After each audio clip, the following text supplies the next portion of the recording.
पहले आपको एक बड़ी खबर बता रहे हैं। अमेरिका के इंडियाना में ग्रीनवुड पार्क मॉल में फायरिंग हुई है, जहां 2 लोगों की मौत की खबर है, जबकि 3 लोग जख्मी हो गए हैं। मॉल में पुलिस को एक संदिग्ध बैग भी मिला है। प्रणय उपाध्याय हमारे सहयोगी फोन लाइन पर जुड़ रहे हैं। प्रणय, क्या जानकारी इस फायरिंग को लेकर? देखिए अपर्णा, इंडियाना में एक बार फिर मास शूटिंग की घटना सामने आई है। ये मॉल के अंदर शाम के वक्त ये शूटिंग हुई है, जिसमें अब तक जो रिपोर्ट आज सामने आ रही है उसके मुताबिक 3 लोग मारे गए हैं और 3 जख्मी हैं। और इन मारे गए 3 लोगों के अंदर वो हमलावर भी है और उसे एक आम आदमी ने, जिसके पास हथियार था, उसने गोली मारी है। और एक बार फिर अमेरिका के अंदर जो मास शूटिंग, जिसको लेकर लगातार चिंताएं जताई जा रही थी, उसकी एक और घटना ये सामने आई है।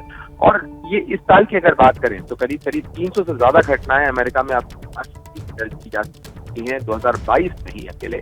और इसको लेकर चिंताएं भी जताई जा रही हैं, जिस तरीके से हथियारबंद लोगों की शूटिंग की घटना सामने आ रही है। और साथ ही सवाल उठ रहे हैं क्योंकि 1 जुलाई से ही इंडियाना के अंदर हथियार रखने के नियमों में बदलाव किया गया था और अब वहां हथियार रखने के लिए किसी परमिट की जरूरत नहीं है। तो ऐसे में इस रूल में चेंज करने के बाद ये घटना सामने आई है, तो जाहिर तौर पर इसके ऊपर वहाँ राजनीति भी हो रही है। लेकिन फिलहाल घटना में जिस तरह से आपने बताया कि वहाँ पर 3 लोग मारे भी गए हैं, 3 लोग घायल हैं इसके अंदर। और साथ ही फिलहाल तलाश जारी है वहाँ पे कि कहीं और शूटर तो कोई नहीं है, क्योंकि संदिग्ध बैग भी बरामद किया गया है। तो फिलहाल पूरे इलाके को कॉर्डन किया गया है, वहाँ सर्च ऑपरेशन भी चल रहा है। साथ ही मॉल को सील कर दिया गया है फिलहाल और तफ्तीश की जा रही है। प्रणय, बहुत शुक्रिया आपका इस पूरी जानकारी के लिए। तो 3 लोग मारे गए हैं जो इस फायरिंग में, उन मारे गए 3 लोगों में एक वो शख्स भी शामिल है जो हमला जिसने किया था, जिसने फायरिंग की थी। आज सावन का पहला सोमवार है। मंदिरों में आस्था का सैलाब उमड़ पड़ा है। हरिद्वार से लेकर काशी विश्वनाथ मंदिर तक भक्तों का सैलाब नजर आ रहा है। तो आज है सावन का पहला सोमवार। आप देख सकते हैं कैसे मंदिरों में आस्था का सैलाब उमड़ पड़ा है।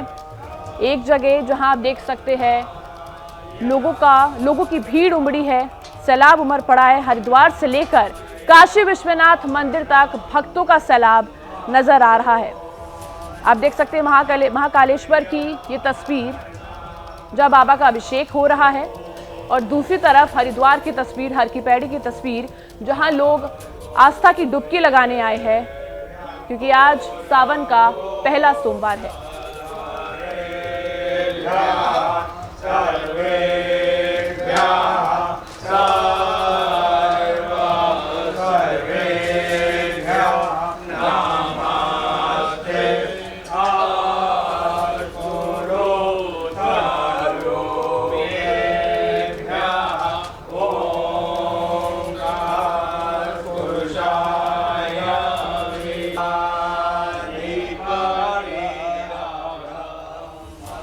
दो तस्वीरें आपने देखी। उज्जैन में महाकाल की भस्म आरती और हरिद्वार में श्रद्धालुओं का जमावड़ा लगा हुआ है। हमारे साथ हमारे 2 सहयोगी जुड़ रहे हैं। हरिद्वार से ध्रुव मिश्रा और दिल्ली से दिव्यांकर तिवारी हमारे साथ जुड़ चुके हैं। ध्रुव, पहले मैं आपका रुख करना चाहूंगी, जरा तस्वीरें दिखाएं और बताएं कि इस वक्त वहां पर किस तरह की रौनक देखने को मिल रही है आज सावन का पहला सोमवार। जी बिल्कुल, इस वक्त मैं ये आप देखिए हर की पैड़ी पे जो पुल पड़ता है उसके तरफ से मैं खड़ा हूँ, और ये भागीरथी सेतु से जहाँ से शुरुआत होती है हर की पैड़ी की तरफ आने की, आप देखिए यहाँ से जब आप देखेंगे, जब बिल्कुल एंट्री पॉइंट है, यहाँ पे तमाम कावड़ जो है लेकर के लोग यहीं से शुरू हो गए हैं, क्योंकि हर की पैड़ी पर जगह नहीं बची है। आपको दूसरी तरफ मैं लेके जाऊँगा, यहाँ पर आप देखिए हर की पैड़ी का नज़ारा आपको दिखाता हूँ। जो ब्रह्मकुंड घाट से जहाँ से मुख्यतः जल ले जाया जाता है, जहाँ स्नान होता है, कांवड़िए पहली बार आते हैं। ये देखिए, ये जो ब्रह्मकुंड घाट की तस्वीरें आप देख रहे हैं, यहाँ पर किस तरीके से यहाँ पर जो तमाम लोग जो है यहाँ कांवड़ लेकर के यहाँ पर आए हुए हैं। आप देखिए अभी भी आने का सिलसिला लगातार जारी है। सुबह से ये लोग आ गए थे, कहीं भी जगह नहीं है। आप देखिए कांवड़ पूजने की जो परंपरा होती है, पहले गंगा स्नान किया जाता है, उसके बाद जो कांवड़ पूजी जाती है, तमाम दूर दूर तक जहाँ भी नज़र डालेंगे आप, वहाँ इसी तरीके का नज़ारा मिलेगा। हर तरफ ये कावड़ आपको दिखाई देंगी। तमाम लोग जो है इस बार यहाँ पर, जो क्योंकि ये पहला सोमवार है सावन का, उसके बाद जो है ये बीते कुछ दिनों से पंचक लगे हुए थे, तो उस वजह से भी कम लोग आ रहे थे। लेकिन जो पहला सोमवार है वहाँ आप देखिए कि किस तरीके से लोग जो है इस वक्त यहाँ आने शुरू हो गए हैं। ये हरिद्वार का ब्रह्मकुंड घाट है, और यहाँ पर आप देखेंगे जो भीड़ जो है वो भक्तों की उमड़ी हुई है। प्रशासन ने भी अनुमान लगाया है कि 4 करोड़ कांवड़िए इस बार जो है गंगा जल लेने के लिए आएंगे, क्योंकि पिछली बार 2019 में जो आखिरी बार ये कांवड़ यात्रा हुई थी, कोविड की वजह से ये कांवड़ यात्रा जो बाधित रही थी, उसके बाद से अब ये शुरू हो रही है। तो कहीं ना कहीं बीते दिनों हमने देखा जिस तरीके से चार धाम यात्रा में भीड़ जो उमड़ी थी, उसके बाद से जो है प्रशासन ने अनुमान लगाया था कि यहाँ भी उसी तरीके की भीड़ उमड़ेगी, तो तैयारियां भी उसी तरीके से की गई हैं, क्योंकि सुरक्षा व्यवस्था जो है उसके लिहाज से भी तमाम सीसीटीवी कैमरे लगा दिए गए हैं। करीब 400 कैमरे जो हैं सीसीटीवी लगाए गए हैं। और उसके बाद जो है आपको बता दें, जो नहर पट्टी का रास्ता है, जो रुड़की से लेकर के नहर पट्टी की तरफ जो जाते हैं, जो पैदल यात्रा का जो मार्ग है बनाया गया है, वहाँ पर तमाम लोग जो हैं वहाँ पर पुलिसकर्मी लगाए गए हैं। यहाँ जो पूरे एरिया जितना भी कांवड़ यात्रा का जो पैदल मार्ग है, वहाँ पर आप देखेंगे तमाम ड्रोन कैमरे से नज़र रखी जा रही है। यही नहीं, यहाँ से लेकर के नीलकंठ तक जो है तमाम सीसीटीवी कैमरे लगाए गए हैं। बीते दिनों जिस तरीके से अलर्ट जारी किया गया था, तो उस लिहाजा भी यहाँ सुरक्षा व्यवस्था बढ़ा दी गई है। तो कहीं ना कहीं जो आप देखेंगे, जो कांवड़ यात्रा की जो इस समय है रौनक जो है, अभी बताया दो ढाई दिनों के में ही जो है 10 लाख लोग यहाँ पर आ गए। तो अभी आने का सिलसिला और जारी रहेगा, क्योंकि 20 तारीख से आपको बता दें डाक कावड़ शुरू होती है। डाक कावड़ में स्थितियां बहुत ही ज़्यादा ऐसी देखने को मिली हैं कि तमाम हरिद्वार की जितनी भी गलियां हैं वो पैक हो जाती हैं। जो स्थानीय लोग हैं उनको भी आने में जो है दिक्कत होती है, उनके लिए बाकायदा पास बनाया जाता है। जी ध्रुव, आप वापस आते हैं आपके पास, और दिल्ली से हमारे साथ दिव्यांकर जुड़ गए। दिव्यांकर, बम बम बोली की हर तरफ गूंज सुनाई दे रही है। आज सावन का पहला सोमवार है, क्या कुछ उत्साह है लोगों में और क्या कुछ तैयारियां उन्होंने आज के लिए की है? जी बिल्कुल, ये गौरी शंकर दिल्ली के मंदिर में हम मौजूद हैं। सबसे पहले आपको अंदर की तस्वीरें आपको दिखाते हैं कि किस तरह से यहाँ पर लोग जो हैं वो यहाँ पर भगवान शिव को यहाँ पर जल चढ़ा रहे हैं। आज सावन का पहला सोमवार है और यहाँ पर भारी संख्या में जन सैलाब यहाँ पर उमड़ा हुआ है। और यहाँ पर आप इनके हाथों में देख सकते हैं कोई भांग धतूरा लेके आ रहे हैं, दूध के साथ यहाँ पर आ रहे हैं, जल लेके आ रहे हैं। और इसके साथ साथ अगर मंदिर में आप देख सकते हैं किस तरह से भारी संख्या में भीड़ जो है वो यहाँ पर श्रद्धालुओं की आई है। आप बाहर से अगर दिखाएं आपको, तो पीछे से लेके यहाँ से मंदिर के बाहर तक के काफ़ी भारी संख्या में जन सैलाब जो है वो उमड़ा हुआ है। कहीं भी पैर रखने की जगह नहीं है। हर ओर सिर्फ बम बम भोले की गूंज आपको सुनाई दे रही होगी। हर हर बम बम भोले के नारे यहाँ पर लगातार लग रहे हैं। लोग यहाँ पर आरती भी कर रहे हैं। काफ़ी प्रतिष्ठित और स्वयंभू स्थापित ये मंदिर है और मंदिर को सजाया भी गया है। आप देख सकते हैं कि फूल माले और जगह जगह पर फूल के साथ यहाँ पर सजाया गया है और लोग यहाँ पर भारी संख्या में यहाँ पर आए हुए हैं। आपको यहाँ से बताते हैं कि इस जगह यहाँ पर जल यहाँ पर डाला जाता है या फिर दूर जो भी लोग श्रद्धालु यहाँ पर आते हैं और उसके बाद फिर पाइप के सारे जो जल है या फिर दूध है वो अंदर जाता है और कुछ ही श्रद्धालुओं को अंदर जाने की इजाज़त रहती है। जिसके बाद आप वहाँ पर अंदर की तस्वीरें देख सकते हैं। वहाँ पर जो लोग जो जल चढ़ाते हैं वो सीधे शिवलिंग पर गिरता है। तो आज सावन का पहला सोमवार है और यहाँ पर आप देख सकते हैं किस तरह से बिल्कुल दिव्यांकर, और दिल्ली के गौरी शंकर मंदिर की मान्यता भी बहुत ज्यादा है। शिव की पूजा ही कहा, जहाँ शक्ति की आराधना ना हो। लौटेंगे आपके पास। हरिद्वार से ध्रुव भी हमारे साथ लगातार जुड़े हुए हैं। ध्रुव, क्या आपके लिए संभव हो पाएगा कुछ कांवड़ियों से बात कर पाना? कितना उत्साह है 2 साल के कोविड के बाद? अब इस बार एक बार फिर से कांवड़ यात्रा शुरू हुई है। जाहिर तौर पर संख्या बता रही है कि बेहद उत्साह के साथ पहुंच रहे हैं यहाँ पर श्रद्धालु। जी बिल्कुल, मैं कोशिश करता हूँ कुछ लोगों से बात करने की। यहाँ पर कुछ लोग हैं। आप कहाँ से आए हो? हम तो गाजियाबाद से आए। हाँ जी। तो अभी ये कितनी बार कावड़ लेकर आए हैं? कौन सा बार है? पहले बार आया हूँ। पहली बार आए? हाँ जी। 2 साल से जिस तरीके से कावड़ यात्रा बंद रही, तो उसके बाद अब शुरू हो रही है, तो इस समय तैयारियां कैसी लगी आप शासन? बहुत अच्छा लग रहा है। हाँ, बहुत अच्छा लग रहा है। देखिए तमाम और भी लोग हैं यहाँ पर। कहाँ से आए हो आप लोग? कहाँ से? आवाज से। कि पहली बार आ रहे हैं कि इससे पहले भी आ चुके? मैं पहले भी आ चुके हैं। काफी टाइम हो गया। बहुत टाइम से यहीं पे आ रहे हैं। अब 2 साल के बाद तो अब आए हैं। 2 साल कोरोना की वजह से यात्रा बंद रही, तो उसके बाद जो अब आने का मौका मिल रहा है, तो कैसा लग रहा है? बहुत अच्छा लग रहा है, बहुत ही अच्छा लग रहा है, क्योंकि बहुत टाइम बाद आए हैं। बोलने की यात्रा करके बहुत अच्छा लग रहा है। नहीं, हम गंदा कर ही नहीं रहे। आप कहाँ से? मैं भी फरीदाबाद से ही हूँ। फरीदाबाद से ही हूँ मैं भी। हम साथ ही हैं, एक साथ हैं। फरीदाबाद से आए आप? जी बिल्कुल। आप देख सकते हैं कि यहाँ पर तमाम लोग जो हैं ये यहाँ से आए हैं। दूसरी तरफ का आपको नज़ारा दिखाता हूँ। यहाँ पर देखिए जहाँ से कावड़ लेकर के लोग आते हैं, वो देखिए ये जो मार्ग जो है कावड़ वाला, वो पूरी तरीके से यहाँ पर पैक हो चुका है, क्योंकि लोग जो है इस तरीके से आपको जहाँ भी नज़र जाएगी यही वो घाट है, ब्रह्मकुंड घाट, जहाँ से कावड़ का जो है पूजन शुरू होता है। यहीं से लोग कावड़ लेकर के आते हैं। ये यहाँ पर आप देखिए सुबह से ही ये तमाम लोग आने शुरू हो गए हैं। पूरी यहाँ पर पहले जो प्रक्रिया होती है, पहले गंगा स्नान किया जाता है, उसके बाद जो है कावड़ का पूजन होता है। तो आप देखिए तमाम लोग इंतज़ार कर रहे हैं घंटों से अपनी कावड़ पूजने का, क्योंकि नंबर जिस तरीके से लग रहा है घाट की तरफ जाने का रास्ता नहीं है। तमाम लोगों से जो है, कुछ लोगों से हम यहाँ पर बात करेंगे। कुछ लोग हैं, इनसे कोशिश करते हैं हम बात करने की। आप देखिए ये इधर की तरफ। जी बिल्कुल ध्रुव, आपके पास लौटेंगे। अभी दिव्यांकर से हम बात करते। दिव्यांकर, आपके आसपास लोग मौजूद होंगे, उनसे बात करिए और बताइए कैसा उत्साह है लोगों में। जी बिल्कुल, देखिए यहाँ पे दिल्ली के लगभग सभी इलाकों से और बॉर्डर के खासकर इलाकों के, दिल्ली यूपी बॉर्डर के, वहाँ से भी लोग काफ़ी ज़्यादा भारी संख्या में यहाँ पर आते हैं और इन्हीं से लोगों से बात करेंगे। मैम, आपका नाम क्या है? नैना शर्मा। कहाँ से आप आई हैं? गीता कॉलोनी से, जमुना। इस बार भारी उत्साह देखने को लोगों को मिल रहा है, क्या कुछ कहना चाहेंगे? क्या कहेंगे आज का सावन का पहला? जी, सावन का पहला सोमवार है, हम हिंदुओं की आस्था का प्रतीक होता है, ये बहुत अच्छा लग रहा है हमारे को, बहुत अच्छी भीड़ भी है। आपका क्या नाम है? मेरा नाम माया है जी। क्या कुछ कहना चाहेंगे आज के दिन के बाद? बस ये कहना चाहेंगे कि भगवान सबकी मुरादें पूरी करे, भोलेनाथ सबके लिए अच्छा हो, बस अच्छा हो, हमारे देश सब बढ़िया हो, सब पे भोलेनाथ की सब भक्तों पर कृपा बनी रहे, हमारे परिवार के सब बच्चे, हम सब, आप सब सभी बने रहे, सुखी रहे, बस जय भोलेनाथ। जय भोलेनाथ। जी, आपका नाम क्या है? सुनीता। तो क्या कुछ कहना चाहेंगे आज के दिन के बारे में? यही कि मुझे 30 साल हो गए यहाँ आते हुए, लेकिन मैंने जब भी भोले बाबा से यहाँ खड़े होकर कुछ मांगा है, मेरी मुराद पूरी हुई है। और यहाँ का महत्व है कि जोड़े से जल चढ़ाना होता है, इस मंदिर की मानता है।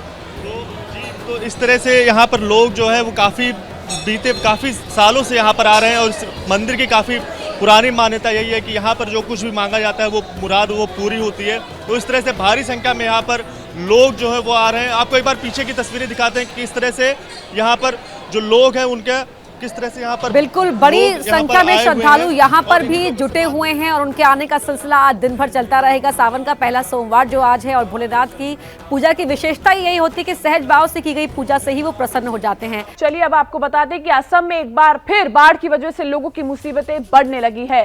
कहीं बाढ़ से हाहाकार मचा है तो कहीं बादल फटने से भारी बर्बादी हुई है।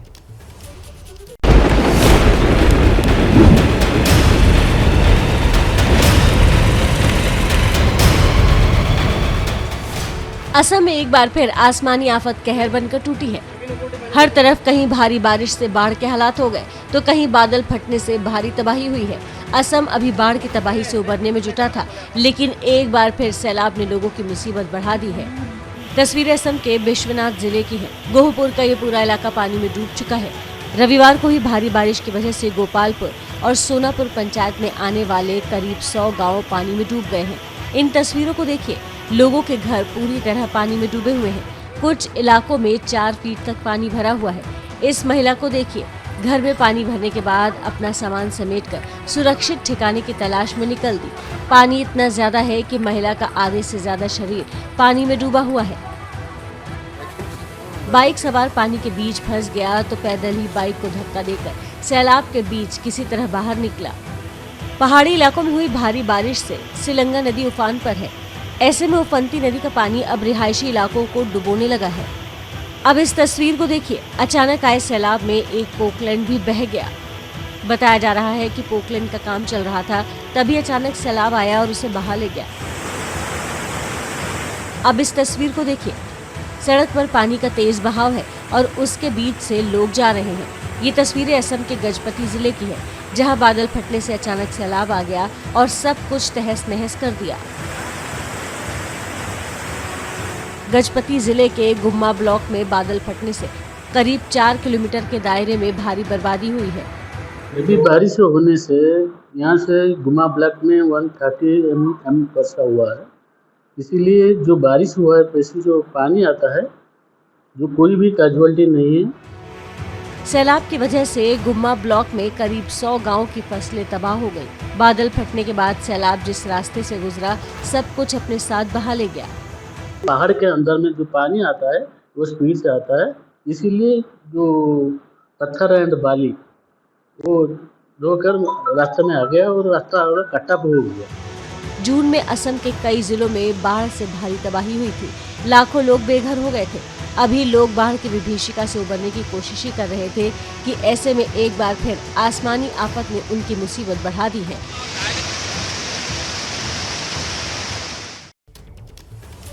जम्मू कश्मीर के पुंछ की अगर बात करें तो वहां नदी में फंसे 2 युवकों को सेना के जवानों ने बचा लिया। अचानक नदी का बहाव तेज होने से दोनों युवक सैलाब के बीचों बीच फंस गए थे।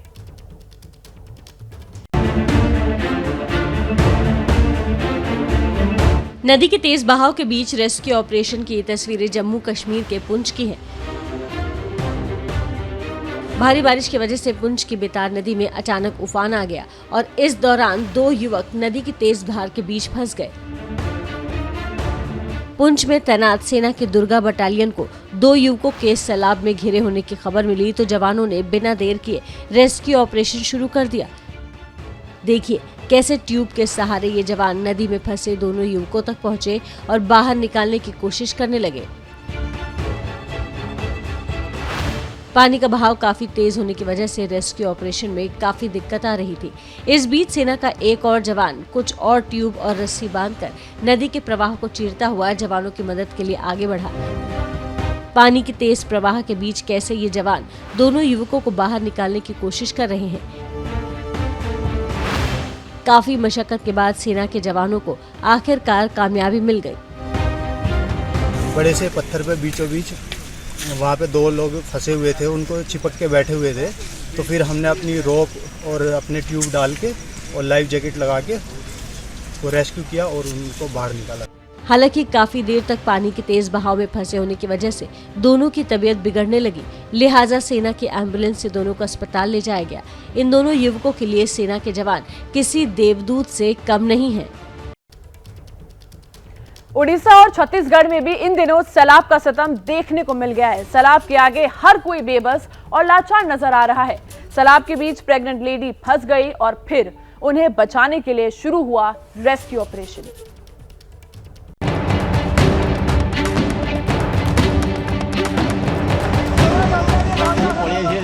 उफनती नदी के बीच बड़ी संख्या में लोग रस्सी के सहारे नदी को पार करने की कोशिश कर रहे हैं। पहली नजर में ऐसा लगता है जैसे ये सभी लोग सैलाब में फंस गए हैं और उन्हें बचाने के लिए रेस्क्यू ऑपरेशन चलाया जा रहा है, लेकिन ऐसा नहीं है। ये लोग सैलाब में नहीं फंसे हैं, बल्कि एक गर्भवती महिला की मदद कर रहे हैं। तस्वीरें ओडिशा के कयूंझार जिले की है, जहां तेज बारिश से नदी नाले उफान पर हैं, जिससे लोगों को आने जाने में मुश्किलों का सामना करना पड़ रहा है। इस बीच तेलकोई ब्लॉक के मुंडा शाही इलाके में एक गर्भवती महिला को अस्पताल ले जाना था, लिहाजा दमकल विभाग को इस बारे में जानकारी दी गई। दमकल कर्मी स्ट्रेचर लेकर महिला को अस्पताल पहुंचाने के लिए निकल लिए। ये जवान मुश्किल रास्तों से होते हुए समकोई नदी के किनारे पहुंचे, जहां पानी का बहाव काफी तेज था, लिहाजा नदी के दोनों छोर पर एक रस्सी बांधी गई। दमकल विभाग की टीम और स्थानीय लोग महिलाओं को किसी तरह गोद में उठाकर सैलाब के बीच एक एक कदम आगे बढ़ाते गए। नदी की तेज धार के बीच अगर कोई लड़खड़ाता तो उसका दूसरा साथी उसे संभाल लेता। आखिरकार लोगों को कामयाबी मिली और उफनती नदी को पार कर महिला को सुरक्षित अस्पताल पहुंचा दिया गया।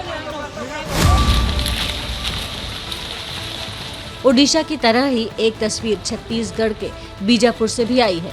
गुंगालूर तहसील में गर्भवती महिला को रेस्क्यू टीम अस्पताल ले जाने की कोशिश कर रही है।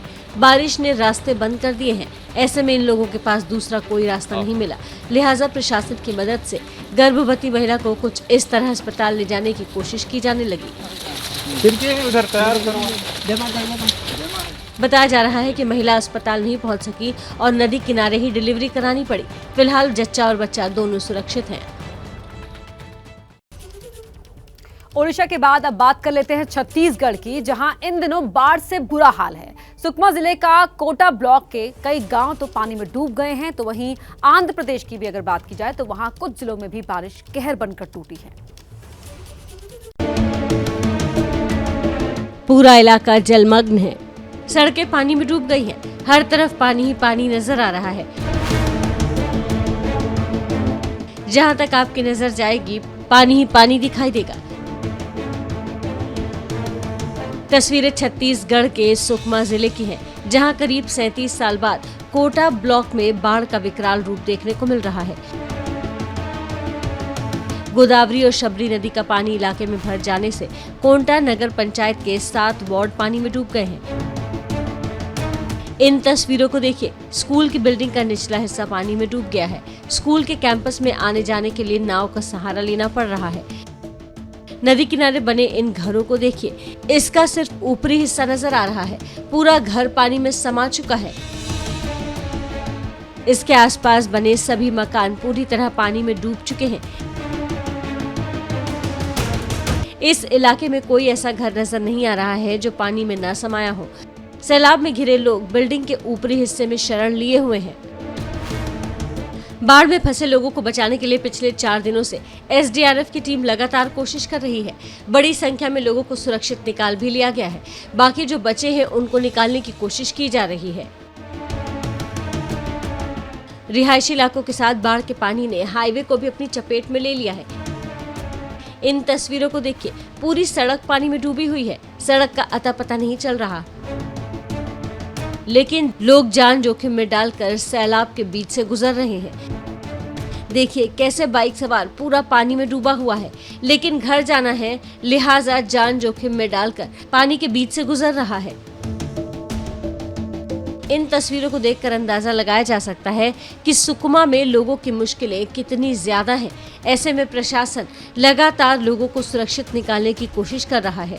पानी ज़्यादा आने के पहले इस लोगों को वेकेट करने के लिए, तो अभी लोगों को हमने पूरा इन्फॉर्म कर दिया कि वेकेट करने के लिए, और अभी लोग भी वेकेट कर रहे हैं। हमारा शेल्टर हाउस में भी अपना सामान को भी लोग डंप कर रहे हैं, और कुछ लोग सामान भी इधर छोड़ के अपने जहाँ अपना रिश्तेदार है वहाँ भी चले जा रहे हैं। उधर आंध्र प्रदेश के कोना सीमा में भी बारिश लोगों की मुश्किलें बढ़ा रही है।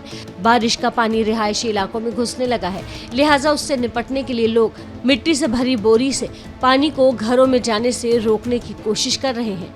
लेकिन अगर ऐसे ही बारिश होती रही तो लोगों की मुश्किलें और बढ़ जाएंगी और लोगों के सामने खाने पीने का भी संकट खड़ा होने लगेगा। इस वक्त एक बड़ी खबर आपको बता दें, बड़ी खबर अमेरिका से है। अमेरिका के इंडियाना में ग्रीनवुड पार्क मॉल में फायरिंग हुई है। 3 लोगों की जहां पर मौत हो गई, जबकि 2 लोग जख्मी हुए हैं। सुरक्षा बलों ने पूरे इलाके को घेर लिया है। फायरिंग करने वाला भी मारा गया है। ये बड़ी जानकारी। ग्रीनवुड पार्क मॉल में इंडियाना में ये फायरिंग हुई है। फायरिंग में 3 लोगों की मौत हो गई है, 2 जख्मी हैं। जिस शख्स पर फायरिंग का आरोप है, बताया जा रहा है कि वो भी जवाबी कार्रवाई में मारा गया है। ये बड़ी जानकारी इस वक्त हम आपको दे रहे हैं। अमेरिका के इंडियाना में अमेरिका में एक बार फिर गोलीबारी की घटना सामने आई है, जहां पर पिछले कुछ दिनों में कई बार इस तरह की घटनाएं सामने आई हैं। ग्रीनवुड पार्क मॉल में इंडियाना में फायरिंग हुई है, जिसमें 3 लोगों की जान चली गई, 2 लोग जख्मी हैं। इस वक्त एक बड़ी खबर आपको बता दें, गुजरात से बड़ी खबर है। गुजरात के दाहोद में एक मालगाड़ी हादसे का शिकार हो गई है। दिल्ली मुंबई रूट पर यह हादसा हुआ है, जिसकी वजह से इस रूट पर रेल सेवा बाधित हो गई है। मालगाड़ी के डिब्बे पटरी से उतर गए हैं। हालात ये है कि 12 डिब्बे एक दूसरे के ऊपर चढ़ गए। ये बड़ी जानकारी हम आपको दे रहे हैं। गुजरात के दाहोद में ये बड़ा हादसा हुआ है, जहां पर मालगाड़ी के 12 डिब्बे पटरी से उतर गए हैं। दिल्ली मुंबई रूट पर यह हादसा हुआ है, और इस हादसे की वजह से इस रूट पर रेल सेवा फिलहाल पूरी तरीके से बाधित बताई जा रही है। मालगाड़ी के 12 डिब्बे पटरी से उतरने के बाद रेल सेवा बाधित हो गई है। जम्मू कश्मीर के पुंछ में नदी में फंसे 2 युवकों को सेना के जवानों ने बचा लिया। अचानक नदी का बहाव तेज होने से दोनों युवक सैलाब के बीच फंस गए थे।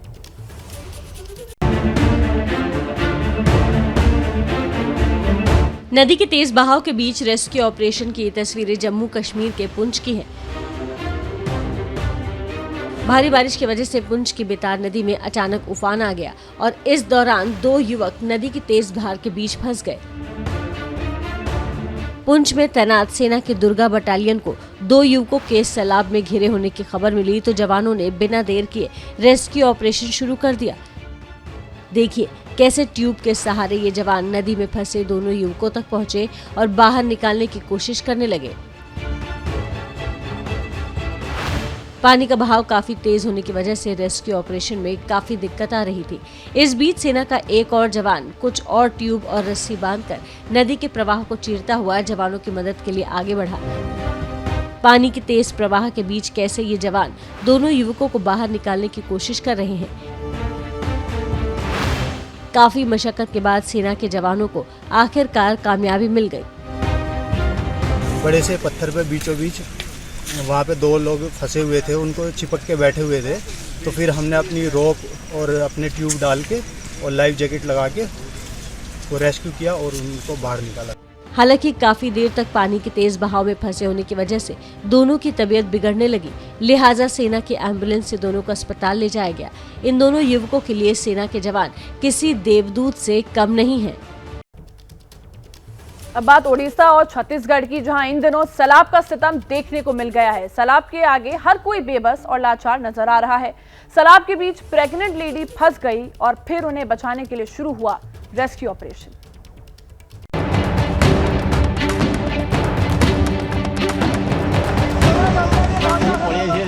उफनती नदी के बीच बड़ी संख्या में लोग रस्सी के सहारे नदी को पार करने की कोशिश कर रहे हैं। पहली नजर में ऐसा लगता है जैसे ये सभी लोग सैलाब में फंस गए हैं और उन्हें बचाने के लिए रेस्क्यू ऑपरेशन चलाया जा रहा है, लेकिन ऐसा नहीं है। ये लोग सैलाब में नहीं फंसे हैं, बल्कि एक गर्भवती महिला की मदद कर रहे हैं। तस्वीरें ओडिशा के कयूंझार जिले की है, जहां तेज बारिश से नदी नाले उफान पर हैं, जिससे लोगों को आने जाने में मुश्किलों का सामना करना पड़ रहा है। इस बीच तेलकोई ब्लॉक के मुंडाशाही इलाके में एक गर्भवती महिला को अस्पताल ले जाना था, लिहाजा दमकल विभाग को इस बारे में जानकारी दी गई। दमकल कर्मी स्ट्रेचर लेकर महिला को अस्पताल पहुंचाने के लिए निकल लिए। ये जवान मुश्किल रास्तों से होते हुए समकोई नदी के किनारे पहुंचे, जहां पानी का बहाव काफी तेज था, लिहाजा नदी के दोनों छोर पर एक रस्सी बांधी गई। दमकल विभाग की टीम और स्थानीय लोग महिलाओं को किसी तरह गोद में उठाकर सैलाब के बीच एक एक कदम आगे बढ़ाते गए। नदी की तेज धार के बीच अगर कोई लड़खड़ाता तो उसका दूसरा साथी उसे संभाल लेता। आखिरकार लोगों को कामयाबी मिली और उफनती नदी को पार कर महिला को सुरक्षित अस्पताल पहुंचा दिया गया। ओडिशा की तरह ही एक तस्वीर छत्तीसगढ़ के बीजापुर से भी आई है। गुंगालूर तहसील में गर्भवती महिला को रेस्क्यू टीम अस्पताल ले जाने की कोशिश कर रही है। बारिश ने रास्ते बंद कर दिए हैं, ऐसे में इन लोगों के पास दूसरा कोई रास्ता नहीं मिला, लिहाजा प्रशासन की मदद से गर्भवती महिला को कुछ इस तरह अस्पताल ले जाने की कोशिश की जाने लगी। बताया जा रहा है कि महिला अस्पताल नहीं पहुंच सकी और नदी किनारे ही डिलीवरी करानी पड़ी। फिलहाल जच्चा और बच्चा दोनों सुरक्षित हैं। और अब बात बाढ़ बारिश की कर लेते हैं। देखिए, असम में एक बार फिर से बाढ़ की वजह से लोगों की मुसीबत बढ़ने लगी है। कहीं बाढ़ से हाहाकार मचा है तो कहीं बादल फटने से भारी बर्बादी हुई है।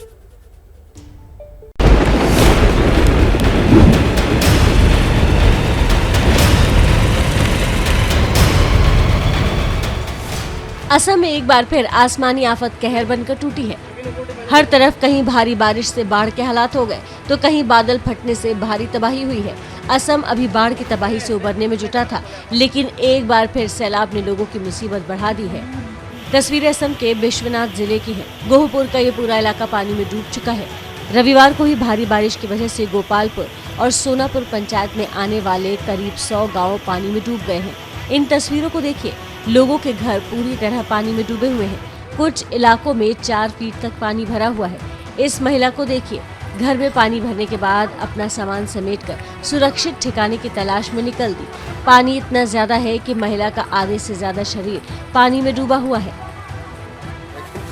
बाइक सवार पानी के बीच फंस गया तो पैदल ही बाइक को धक्का देकर सैलाब के बीच किसी तरह बाहर निकला। पहाड़ी इलाकों में हुई भारी बारिश से सिलंगा नदी उफान पर है। ऐसे में उफनती नदी का पानी अब रिहायशी इलाकों को डुबोने लगा है। अब इस तस्वीर को देखिए, अचानक आए सैलाब में एक पोकलैंड भी बह गया। बताया जा रहा है कि पोकलैंड का काम चल रहा था, तभी अचानक सैलाब आया और उसे बहा ले गया। अब इस तस्वीर को देखिए, सड़क पर पानी का तेज बहाव है और उसके बीच से लोग जा रहे हैं। ये तस्वीरें गजपति जिले की है, जहां बादल फटने से अचानक सैलाब आ गया और सब कुछ तहस नहस कर दिया। गजपति जिले के गुम्मा ब्लॉक में बादल फटने से करीब 4 किलोमीटर के दायरे में भारी बर्बादी हुई है। अभी बारिश होने से यहाँ से गुम्मा ब्लॉक में 130 mm वर्षा हुआ है। इसीलिए जो बारिश हुआ है, पैसे जो पानी आता है, जो कोई भी कैजुअलिटी नहीं है। सैलाब की वजह से गुम्मा ब्लॉक में करीब 100 गांव की फसलें तबाह हो गई। बादल फटने के बाद सैलाब जिस रास्ते से गुजरा, सब कुछ अपने साथ बहा ले गया। पहाड़ के अंदर में जो पानी आता है वो स्पीड से आता है, इसीलिए जो पत्थर एंड बाली वो धोकर रास्ते में आ गया और रास्ता कट्टा हो गया। जून में असम के कई जिलों में बाढ़ से भारी तबाही हुई थी। लाखों लोग बेघर हो गए थे। अभी लोग बाढ़ की विभीषिका से उबरने की कोशिश ही कर रहे थे कि ऐसे में एक बार फिर आसमानी आफत ने उनकी मुसीबत बढ़ा दी है।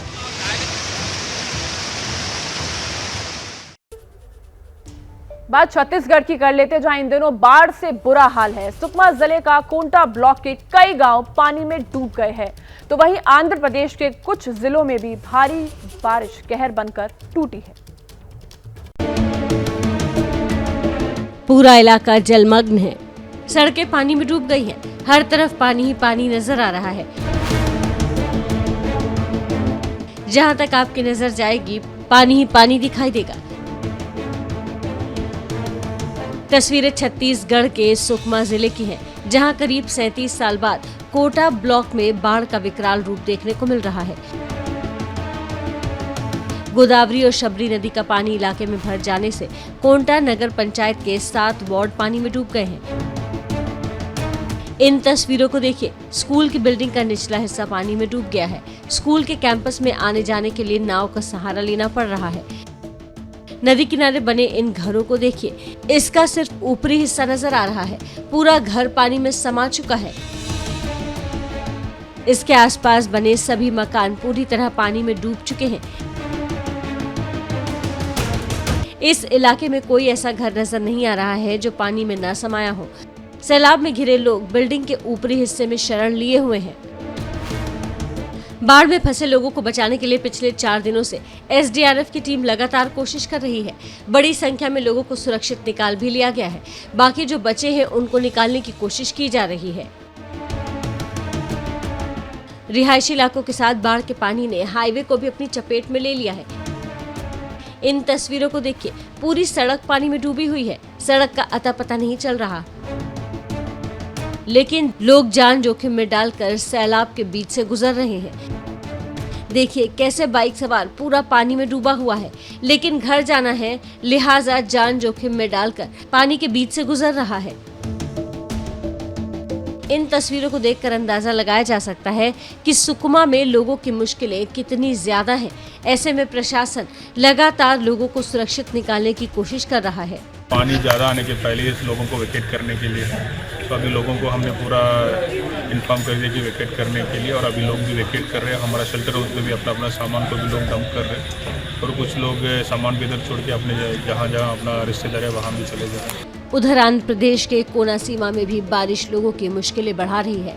बारिश का पानी रिहायशी इलाकों में घुसने लगा है, लिहाजा उससे निपटने के लिए लोग मिट्टी से भरी बोरी से पानी को घरों में जाने से रोकने की कोशिश कर रहे हैं। लेकिन अगर ऐसे ही बारिश होती रही तो लोगों की मुश्किलें और बढ़ जाएंगी और लोगों के सामने खाने पीने का भी संकट खड़ा होने लगेगा। आंध्र प्रदेश और तेलंगाना के कुछ जिले बाढ़ की चपेट में हैं। ऐसे में तेलंगाना के मुख्यमंत्री चंद्रशेखर राव का एक अजीबोगरीब बयान सामने आया है। बाढ़ और बादल फटने को लेकर केसीआर ने क्या कहा है, इस रिपोर्ट में देखिए।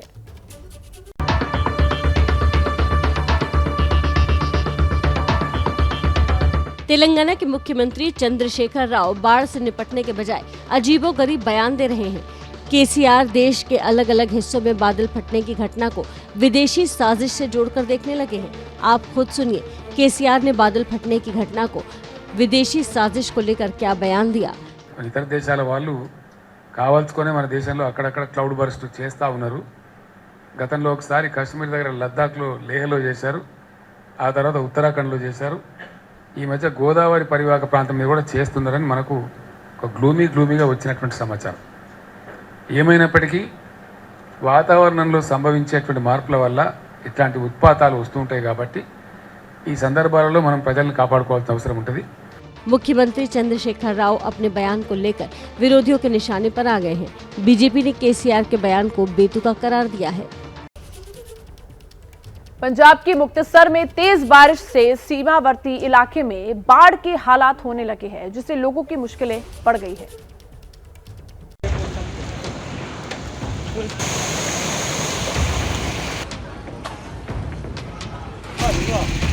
पूरा इलाका जलमग्न है। सड़क पानी से लबालब भरी है। पूरा इलाका जैसे तालाब में तब्दील हो गया हो।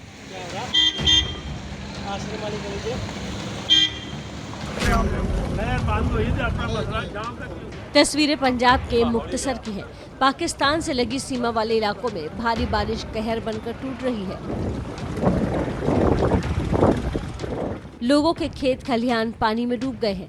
हर तरफ पानी ही पानी नजर आ रहा है। मुक्तसर के अटारी गांव की इन तस्वीरों को देखिए।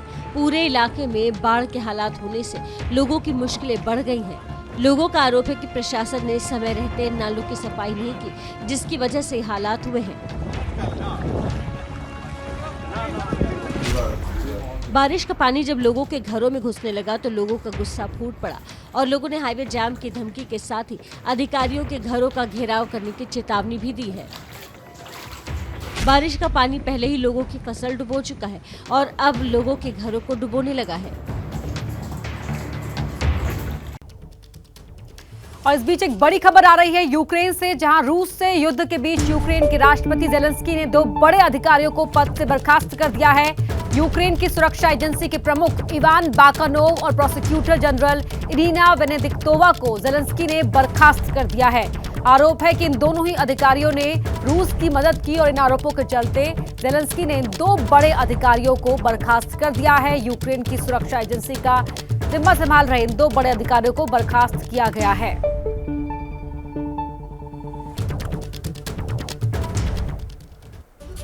पंद्रहवें राष्ट्रपति के चुनाव के लिए आज मतदान होगा। इस चुनाव में सांसद और देश के सभी राज्यों के विधायक नए राष्ट्रपति को चुनने के लिए वोट डालेंगे। वोटिंग सुबह 10 बजे से शाम 5 बजे तक होगी।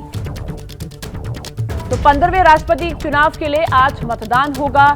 इस चुनाव में सांसद और देश के सभी राज्यों के विधायक नए राष्ट्रपति को चुनने के लिए वोट डालेंगे।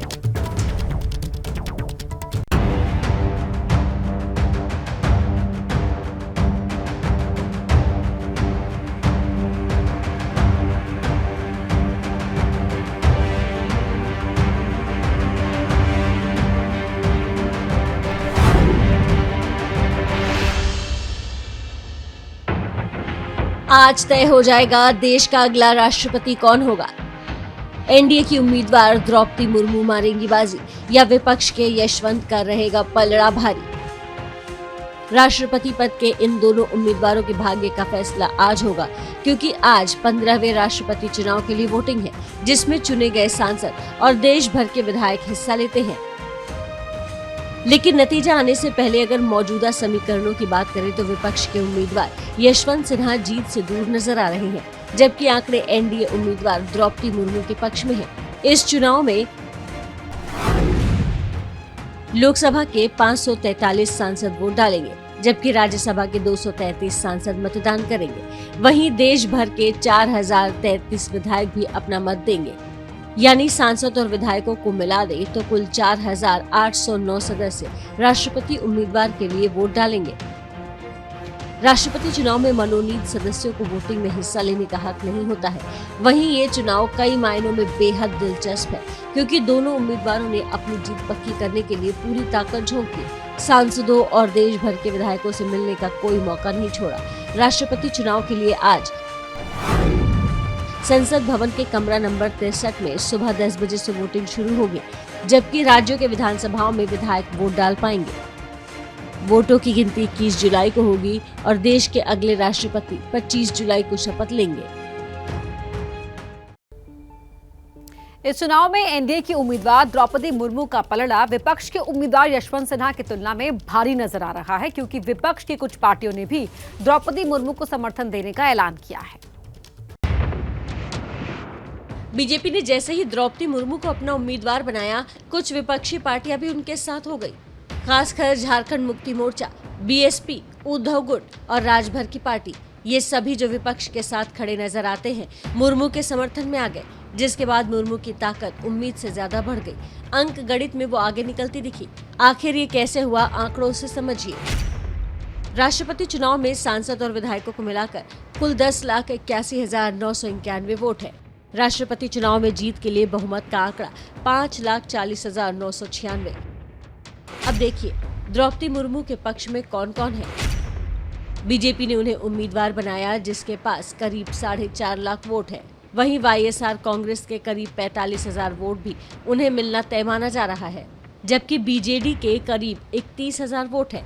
वहीं जेडीयू 14,000 से ज्यादा वोट के साथ मुर्मू के साथ खड़ी है और अन्य के पास 93,000 वोट है, यानी कुल 6,66,028 वोट मुर्मू के समर्थन में नजर आ रहे हैं।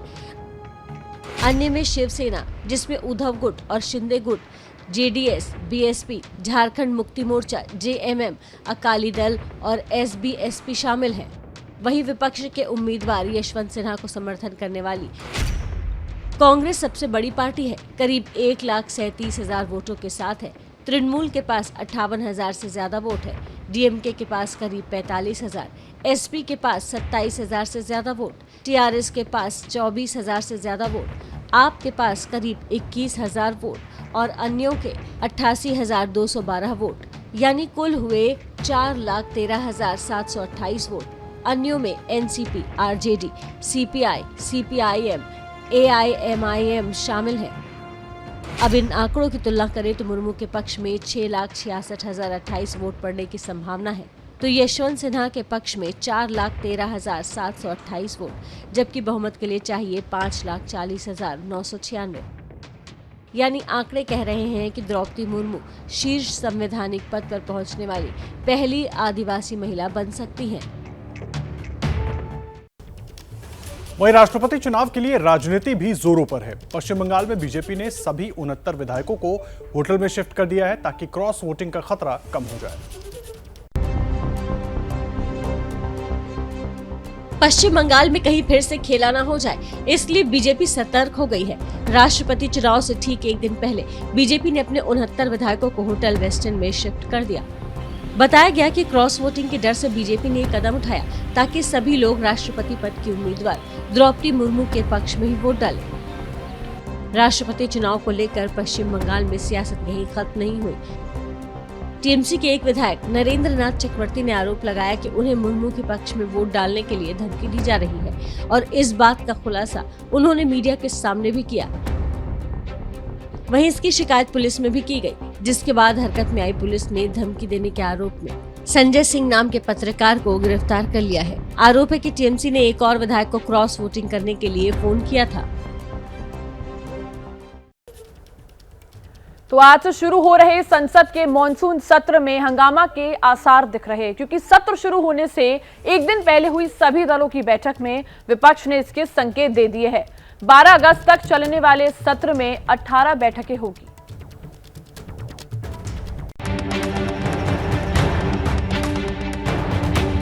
ये अग्निपथ पर सरकार से जवाब मांगेंगे। इस प्रकार की तानाशाही तो नहीं हो सकती कि आप एक 3 बार के निर्वाचित मुख्यमंत्री को सरकारी बुलावे पे ना जाने दें। हम देश के महत्वपूर्ण मुद्दों पर चर्चा करें, संवाद करें। मॉनसून सत्र के आगाज से पहले ही ये झलकी है। इससे तो पता चल गया होगा कि आज से शुरू हो रहे सत्र में हंगामा कितना होने वाला है, क्योंकि विपक्ष ने सरकार को घेरने की पूरी तैयारी कर ली है। खासकर विपक्ष महंगाई, बेरोजगारी, अग्निपथ योजना, ईडी की राहुल से पूछताछ, रुपए में गिरावट, चीन से तनातनी जैसे मुद्दों को उठाने का प्लान बना चुका है। ये अग्निपथ पर सरकार से जवाब मांगेंगे। रिकॉर्ड महंगाई, बेरोजगारी, गैस का सिलेंडर 1,000 पार, ये एक बहुत महत्वपूर्ण मुद्दा संसद में भी उठाएंगे। और इस प्रकार की तानाशाही तो नहीं हो सकती कि आप एक 3 बार के निर्वाचित मुख्यमंत्री को सरकारी बुलावे पे ना जाने दें। हालांकि स्पीकर ने सभी दलों को सत्र के दौरान हंगामा न करने की नसीहत दी है। सभी दलों के नेताओं से आग्रह किया है, देश के हित में, देश की जनता के हित में हम देश के महत्वपूर्ण मुद्दों पर चर्चा करें, संवाद करें। वहीं केंद्र सरकार भी अपनी तरफ से पूरी तरह तैयार है। इस सत्र के दौरान मोदी सरकार के 24 नए बिल पेश करने का प्रस्ताव है। वहीं स्थायी समिति को भेजे गए 4 विधेयक भी पेश करेगी। इसके अलावा 71 अलग अलग कानून निरस्त हो सकते हैं। आज दोनों सदनों की कार्यवाही सुबह 11 बजे शुरू होगी। खबर है कि प्रधानमंत्री मोदी सुबह 10 बजे संसद भवन पहुंच जाएंगे और मीडिया से बात भी करेंगे। इस वक्त आपको बड़ी खबर दे दें, पूर्व बीजेपी नेता नवीन कुमार के घर के बाहर दिल्ली पुलिस की गाड़ी में तोड़फोड़ के मामले में नवीन कुमार ने पुलिस को एक सीसीटीवी फुटेज सौंपा है। नवीन कुमार का आरोप है कि सीसीटीवी में 3 संदिग्ध देर रात उनके घर के बाहर घूमते हुए दिखाई दिए। उसी दौरान एक टेम्पो आता है और पीसीआर में टक्कर मारकर चला जाता है और बाद में तीनों संदिग्ध दोबारा आते हैं और पीसीआर को देखकर चले जाते हैं। हालांकि दिल्ली पुलिस ने इसे एक हादसा बताया है, जबकि नवीन कुमार इसे साजिश बता रहे हैं। ये बड़ी जानकारी इस वक्त हम आपको दे रहे हैं। पूर्व बीजेपी नेता नवीन कुमार ने दिल्ली पुलिस को एक सीसीटीवी फुटेज सौंपा है, जिसमें उनके घर के बाहर खड़ी पीसीआर गाड़ी में 3 लोगों ने टक्कर मारी थी। ये उस वीडियो में है। हालांकि दिल्ली पुलिस का कहना है कि ये एक आम घटना थी, लेकिन नवीन कुमार ने इसे साजिश बताया। वरुण जैन हमारे साथ जुड़े हुए इस वक्त फोन लाइन पर। वरुण, जो वीडियो जारी किया गया है उसको देखकर थोड़ा समझना मुश्किल है कि आखिर सच कौन बोल रहा है, दिल्ली पुलिस या पूर्व बीजेपी नेता? देखिए, बिल्कुल कहीं ना कहीं सीसीटीवी फुटेज से पुलिस के दावों पर भी सवाल खड़े हो रहे हैं, क्योंकि दिल्ली पुलिस ने दावा ये किया है कि एक ट्रक गुजर रहा था, बड़ा ट्रक, जिससे एक पत्थर छिड़का और वो पीसीआर पर जाकर लगा। जबकि सीसीटीवी के अंदर दिख रहा है कि एक जो छोटा टेम्पो होता है वो बहुत तो स्ट्रेट आ रहा है, लेकिन अचानक से तेज गति से वो अपना डायरेक्शन भटकता है और उसका जो पीछे का खुला हुआ दरवाजा है वो पीसीआर पर लगता है। लेकिन साथ ही वहां पर कुछ संदिग्ध भी नजर आ रहे हैं, जैसा कि नवीन कुमार का दावा है कि वो संदिग्ध इस इंसिडेंट से पहले उनके घर के बाहर से निकलते हैं, कुछ देर बाद वही संदिग्ध वापस लौटते हैं और उस पीसीआर की तरफ पीछे देखते हैं और फिर वापस चले जाते हैं। तो कहीं ना कहीं नवीन कुमार का ये दावा है या फिर उनका ये कहना है कि उनके ऊपर खतरा, और ये एक सोची समझी साजिश के तहत पीसीआर का शीशा तोड़ा गया था। लेकिन दिल्ली पुलिस अपने दावों पर अटकी है कि एक पत्थर जो था वो छिटक कर पीसीआर पर टूटा है। अब जिस तरीके से नवीन कुमार ने सीसीटीवी हमारे सामने रखी है, उससे कहीं ना कहीं अब पुलिस की इन्वेस्टिगेशन पे सवाल खड़े हो रहे हैं। पुलिस ने उनकी देर रात को शिकायत दर्ज कर ली है। अब पुलिस की जब जांच आगे बढ़े तभी साफ हो पाएगा कि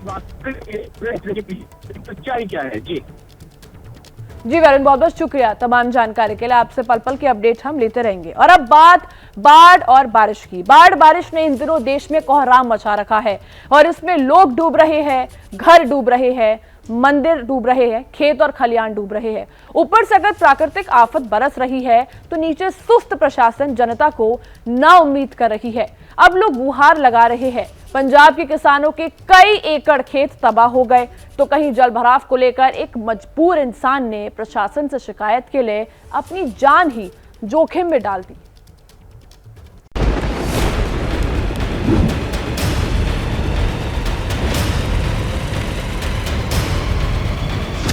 घर भी डूबे, मंदिर भी।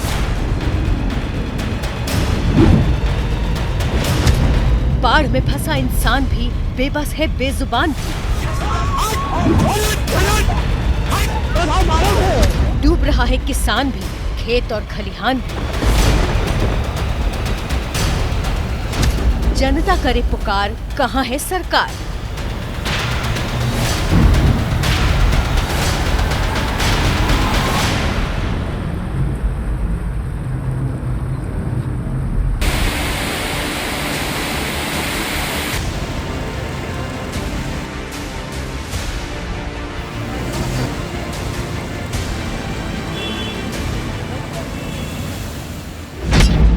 देश भर में बारिश बाढ़ ने कहर मचा रखा है।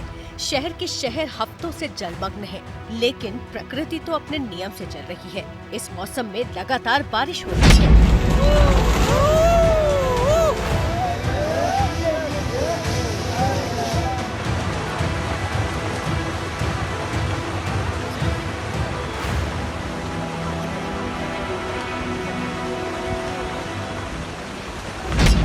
नियम तो सरकार नहीं निभा रही। देश की जनता को सुरक्षा देने का नियम, आपदा में उनका हाथ थामने का नियम, वादे दावे वोटों के लिए, और जब आपदा आसमान से बरसे तो जिम्मेदारी का ठीकरा प्रकृति पर। सैलाब में बदलती सड़कों ने नदी और शहर का फर्क मिटा दिया है। बाहर पानी है, घरों में पानी है, सड़कें, ट्रैफिक और रेलगाड़ियां ठप है। जिंदगी पर लग गया है गतिरोध, लेकिन जनता की कौन सुने पुकार?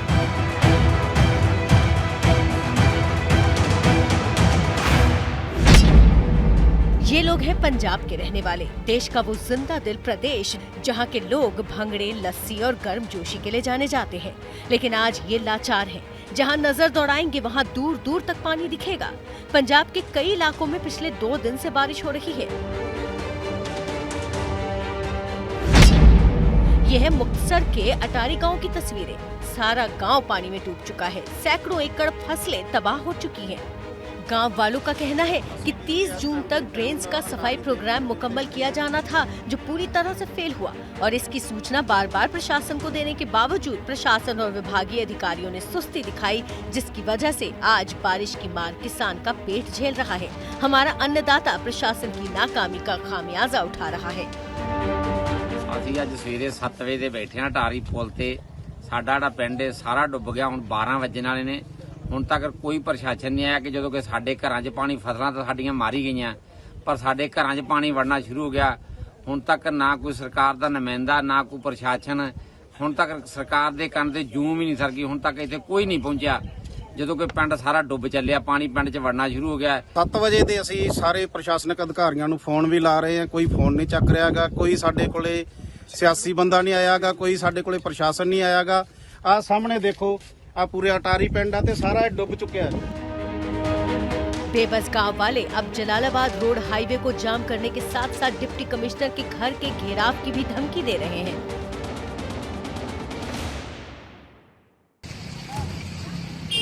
सैलाब में डूबे अपने शहर को लेकर विरोध का रास्ता राजस्थान के भी एक युवक ने अपनाया, और वो भी अपनी जान जोखिम में डालकर। राजस्थान के सीकर में भी बारिश से जलमग्न हुए सड़कों, रास्तों, घरों की तस्वीरें कई दिनों से आ रही हैं।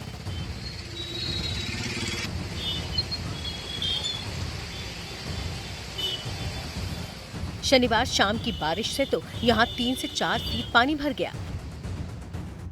शहर के नवलगढ़ रोड पर बारिश के बाद हर बार पेश आने वाली जलभराव की समस्या से त्रस्त होकर यहाँ का रहने वाला हरिराम मील नाम का एक शख्स यहाँ मौजूद एक मोबाइल टावर पर चढ़ गया। अरे थोड़ा सा नीचा।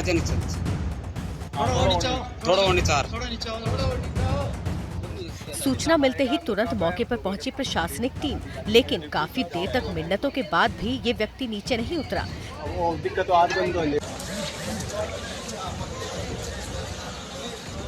तब जाकर नगर परिषद आयुक्त के लिखित में आश्वासन देने के बाद ही हरिराम टावर से नीचे उतरा। हालांकि अपनी जान जोखिम में डालना समझदारी नहीं है। जो वर्षा के कारण जो पानी भराव होता है, उसकी समस्या को लेके टावर पे चढ़ गया।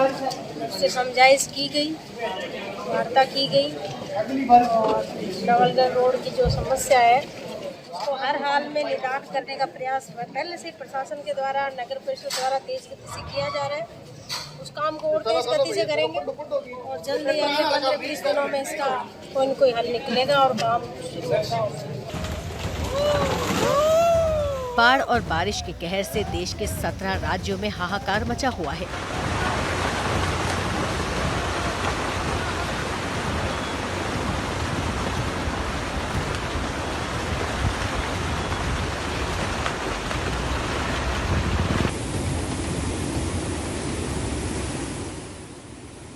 उत्तर से पश्चिमी और मध्य भारत के अलावा दक्षिण में भी आसमान से आफत बरस रही है।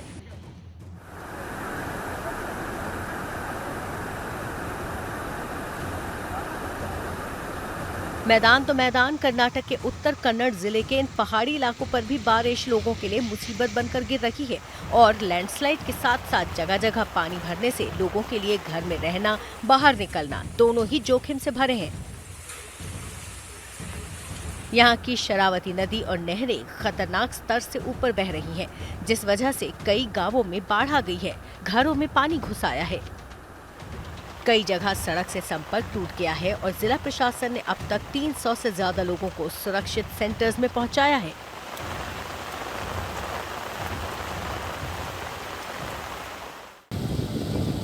बाढ़ बारिश का कहर मंदिरों पर भी लगातार टूट रहा है। लोगों की आस्था का मंदिर भी जब यूं बाढ़ की भेंट चढ़ जाएगा तो इंसान कहां जाएगा,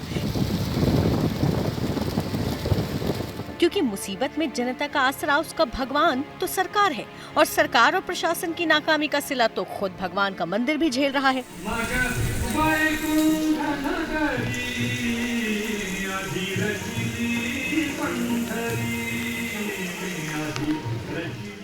ये तस्वीरें हैं कर्नाटक के ही बेलगावी की, जो कि महाराष्ट्र की सीमा से लगा है।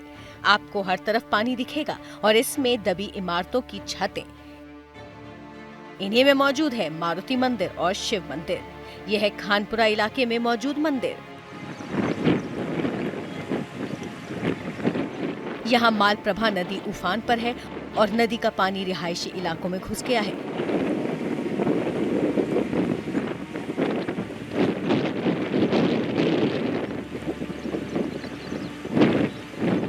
बहुत से गांवों में भी पानी भर गया है।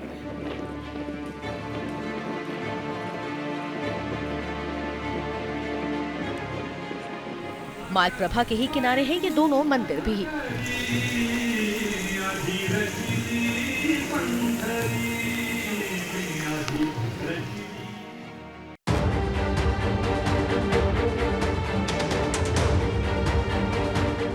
देश के ज्यादातर इलाकों का इन दिनों यही हाल है, जो छत्तीसगढ़ के सुकमा की ये तस्वीरें बयां कर रही है।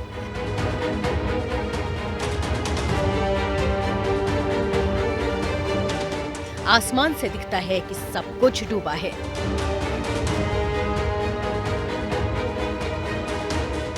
और अगर धरती पर आए तो पास से नजर आता है देश की जनता किन तकलीफों से गुजर रही है। सिर पर एक भारी मशीन, शायद एसी लेकर ये लोग सीने तक पानी में डूबे चले जा रहे हैं।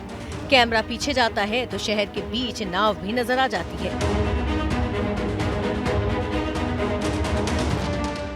स्कूल की इमारत तक में नाव से पहुंचा जा रहा है तो जाहिर है पढ़ाई तो डूब ही चुकी है। करीब 37 साल बाद सुकमा जिले के कोटा ब्लॉक में बाढ़ की ये विकराल स्थिति है।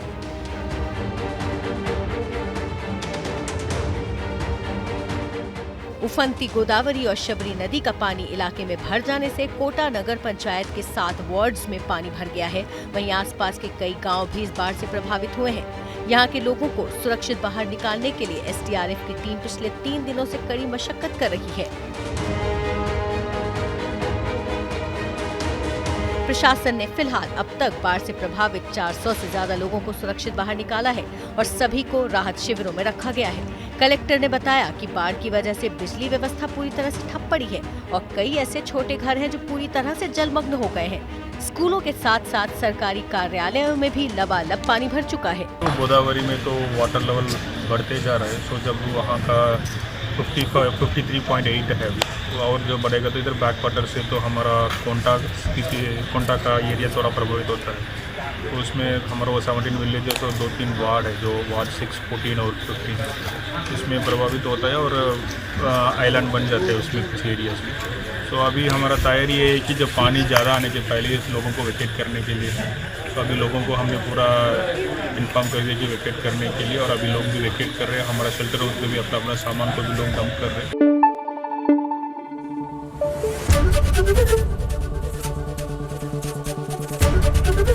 एबीपी न्यूज़ आपको रखे आगे।